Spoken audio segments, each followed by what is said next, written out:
By Ashish Ray. London, February 6. One cabinet colleague is reported to have asked British Prime Minister Boris Johnson to sack Rishi Sunak, the capable Indian origin Chancellor of the Exchequer in the same government.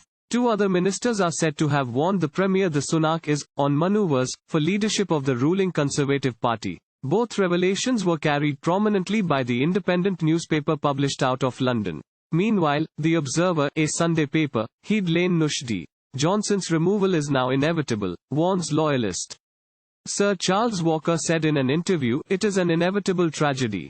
He, Johnson, is a student of Greek and Roman, for he studies classics at Oxford University. It is going to end in him going, so I just want him to have some agency in that."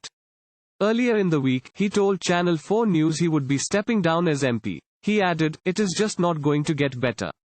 Sir Charles is a former vice-chairman of the powerful 1922 Committee of Backbench Conservative MPs, who are vested with the role of conducting leadership contests in the event there is a motion of no confidence in an incumbent Prime Minister. For a motion to be triggered, 15% of the party's MPs, 54 on the basis of its present strength in the House of Commons, have to demand such a vote. The Independent had a different take on Partygate, though, which has plagued Johnson for nearly 2 months. Conservatives MPs it spoke to expressed the view that an accidental or premature no-confidence vote could go in Johnson's favour.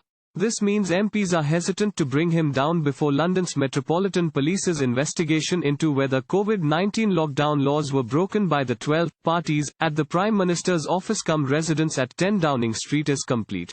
The outcome of this is expected in about a week. There are indications Johnson was present in at least 3 of the gatherings.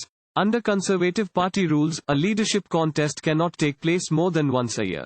In other words, if Johnson survives an early test, he cannot be challenged for another year. While he promised a shake-up at Downing Street after a redacted report on Partygate by senior civil servant Sue Gray found that COVID-19 rules had been serially violated within its premises, he was rocked by resignations of 5 close and senior aides before the weekend. His effort to bring in new staff have since apparently floundered. Unusually for Britain, he brought in fellow Minister Steve Barclay as Chief of Staff, a post generally occupied by a bureaucrat.